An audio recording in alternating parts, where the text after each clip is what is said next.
In 1803, decades before the term UFO was even coined, Japanese fishermen discovered something impossible floating off their coast. What they found challenges everything we think we know about first contact, and the evidence has been hiding in plain sight for over 2 centuries.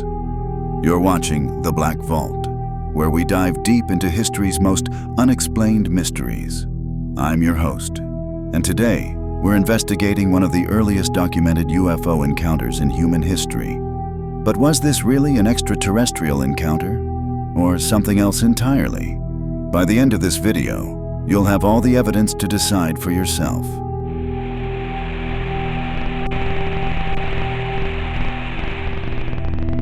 Picture Japan in 1803, a nation completely sealed off from the outside world.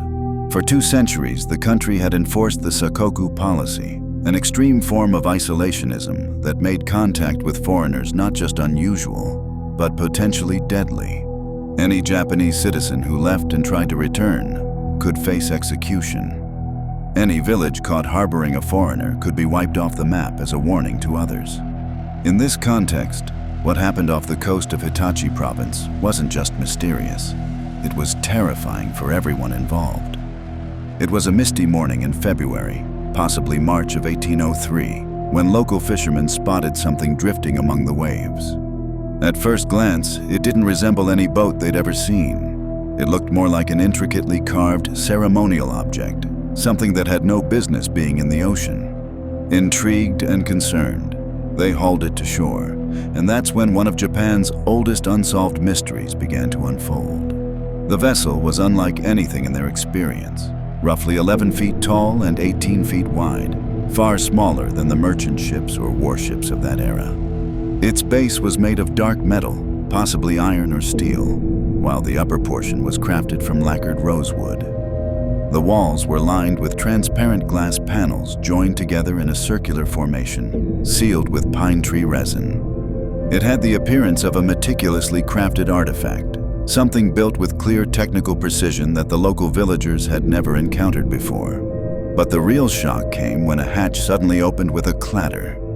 From within the vessel emerged a woman unlike anyone they had ever seen. She stood roughly 5 feet tall, her skin so pale it seemed to glow in the morning sun, and her hair blazed a deep red like dried blood. Most striking of all, the ends of her red hair were bright white, as if dusted with powder or woven with fur, a style completely unknown to the Japanese people of that time. She spoke a language no one could understand, unlike any Japanese dialect, and not even remotely similar to the tongues of Dutch or Portuguese merchants who occasionally passed through the ports of Nagasaki. All the while, as curious eyes surrounded her, she clutched tightly to a wooden box about 2 feet long, refusing to let anyone touch it or examine it closely. Inside the vessel, the villagers discovered containers of drinking water, dried provisions that resembled cake and kneaded meat, and bed sheets or carpets. It was as if she had been deliberately prepared for a long journey, though her destination was clearly not part of any known plan.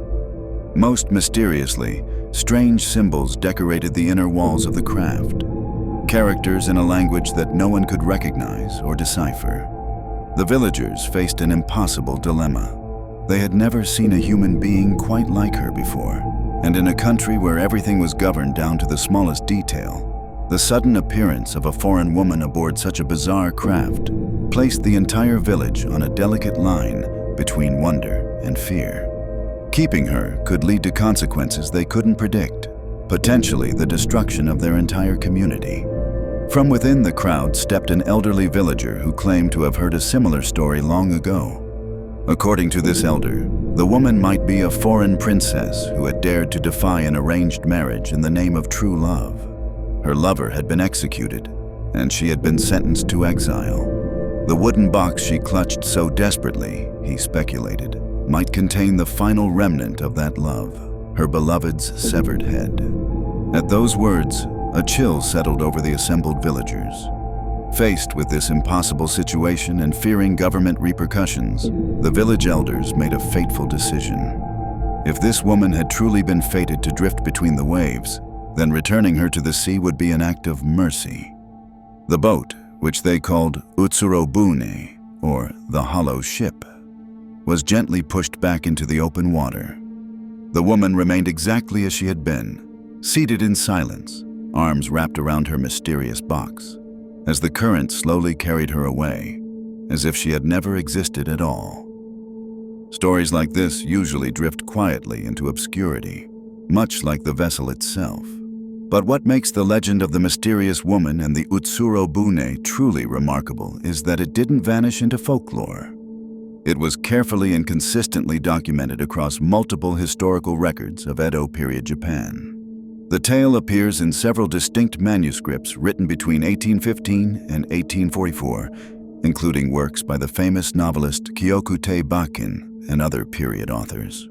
Each account contains slight variations, as though the story had been retold by different witnesses, yet the core elements remain uncannily consistent. The strange circular boat, the red-haired woman, the incomprehensible language, and the box that no one was allowed to open. This documentation raises critical questions that even now remain unanswered. Where did the vessel come from? Who could have built it? And why would a craft so unusual appear in a nation that was entirely sealed off from the outside world? The fact that multiple independent sources recorded essentially the same story suggests something genuinely extraordinary occurred. However, when historians began examining these accounts more closely, problems emerged. The exact location of the event became contested between different versions. Some sources claimed the beach belonged to Ogasawara Ichinokami, while others insisted it was owned by his relative, Ogasawara Izumi. When researchers cross-referenced these names with detailed Tokugawa government records, they discovered something troubling. Izumi had no territory in Hitachi province in 1803 or any other period, while Ichinokami did have holdings there, but they were inland territories with no ocean access and therefore no beaches. Even more problematic, the specific beaches mentioned in the accounts don't appear on any geological maps of Hitachi province from the Tokugawa period or after. They're even absent from the incredibly detailed Japanese Geographical Dictionary released in 1907. The lack of evidence to corroborate the story's location suggests the named beaches may be entirely fictional, a clever mix of real and imaginary elements designed to lend credibility while making the story difficult to definitively prove or disprove. This pattern of mixing fact with fiction was a common tactic in period literature, particularly for what we might call early fake news or sensationalized stories. The late Tokugawa government was meticulous about recording any breaches of its borders, yet no contemporary official mention of such a landing exists in government records. For comparison, when two British whaling ships arrived at a real location called Motohama in Hitachi province in 1824, this incident was thoroughly documented in official shogunate records that survive today. Given these inconsistencies, several theories have emerged to explain the Utsuro Bune legend. The most straightforward explanation suggests the woman was simply a foreign visitor, possibly Russian or American, who had become lost at sea. Her physical description closely matches Russian fashion and appearance from the late 1700s, an observation first made by Japanese scholar Kyokutei Bakin in 1844. He based this conclusion on accounts from Daikokuya Kodayu, a Japanese castaway who lived in Russia from 1782 to 1792 and described seeing Russian women with red hair and white fur clothing. The strange symbols inside the vessel, while not matching any known Russian script, could have been from another Northern European culture. During this period, average Japanese citizens had extremely limited knowledge of the outside world, making any Westerner seem exotic and otherworldly. A white European woman would have been as shocking to rural fishermen as seeing an alien might be to us today. Another compelling theory suggests the entire story was a modern retelling of much older Japanese folklore. The legend bears striking similarities to the origin story of the Kono clan, where a 7th century fisherman discovered a 13-year-old girl floating in a hollow boat at sea. She claimed to be the daughter of a Chinese emperor fleeing an abusive stepmother, later married a local prince, and their son founded the Kono clan. The concept of mysterious women arriving in strange vessels was already well established in Japanese storytelling traditions. Some researchers believe the Utsuro Bune story served as a cautionary tale for the isolationist society of the Edo period, a warning about the dangers of foreign contact and the importance of maintaining closed borders. The woman's ultimate rejection and return to the sea reinforces the message that Japan must remain separate from the outside world. The most sensational theory, popularized in modern times, suggests this was an early UFO encounter. Professor Tanaka Kazuo from Gifu University has studied this legend extensively and notes that the craft depicted in Edo period documents resembles flying saucers from modern UFO reports, appearing 140 years before American UFO sightings made such shapes famous. The unknown symbols have been compared to the hieroglyphic-like markings frequently reported on modern UFO encounters. However, Dr. Tanaka himself considers these comparisons far-fetched. He points out that the Utsuro Bune never flies, levitates, or moves on its own. It simply drifts motionless on the water like any other boat. The vessel was described as being made primarily of wood with metal reinforcement plates, hardly the advanced technology one would expect from an interstellar craft. Most significantly, circular wooden boats weren't unique in Japan. Similar designs had existed for thousands of years, with only the Western-style glass windows and metal plates being unusual for the time. Modern researchers and enthusiasts remained fascinated by this 220-year-old mystery, with one question dominating discussions: what's in the box? One compelling theory gaining traction suggests these entities might be interdimensional rather than extraterrestrial. Some theorists propose that maybe they've always been here, and we've referred to them by different names over the millennia. Maybe they were first the spirits and fairies of the forest. Then maybe they became elves. Then gods. Now, aliens. This perspective connects the Utsuro Bune to other historical anomalies like the 1561 Nuremberg celestial phenomenon, where residents reported seeing a battle between various flying objects in the sky. The idea suggests that these encounters represent consistent phenomena that different cultures interpret through their own mythological frameworks. However, skeptics point out the fundamental flaw in the UFO theory. This can't be categorized as a UFO because they never reported seeing it fly. It arrived floating in the water, and that's how it left. Others suggest more mundane explanations, theorizing it might have been some unknown island tribe sending away women for religious purposes, or a woman performing a funeral ritual who got lost in a storm. The mystery of what was in the wooden box continues to capture imaginations. Theories range from the original severed head hypothesis to advanced alien technology. But perhaps the most intriguing modern interpretation suggests the box was some form of technology that allowed a non-human entity to manifest as an attractive human woman. After examining all the evidence, from historical documentation to modern analysis, what can we definitively conclude about the Utsuro Bune incident?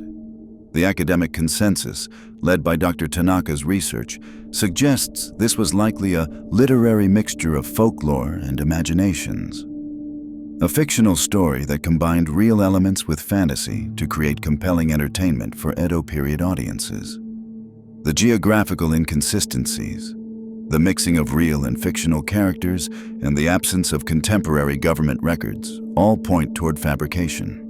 The story appears to be a cautionary tale about foreign contact, wrapped in the familiar framework of earlier Japanese legends about mysterious women in hollow boats. Yet, something about this mystery refuses to die. Perhaps it's the consistency of details across multiple sources, or the way the description predates modern UFO encounters by more than a century. Maybe it's simply the fundamental human fascination with the unknown, and our desire to believe that we're not alone in the universe. The symbols described inside the craft remain unexplained. The woman's unusual appearance and clothing don't perfectly match any known culture from that period. And the timing, occurring during Japan's most isolated period, makes any foreign contact genuinely extraordinary, whether terrestrial or otherwise. In the end, the Utsuro Bune represents something larger than just one mysterious incident. It demonstrates how human encounters with the unknown get filtered through cultural expectations, transformed by retelling, and ultimately become legends that speak to our deepest questions about our place in the cosmos.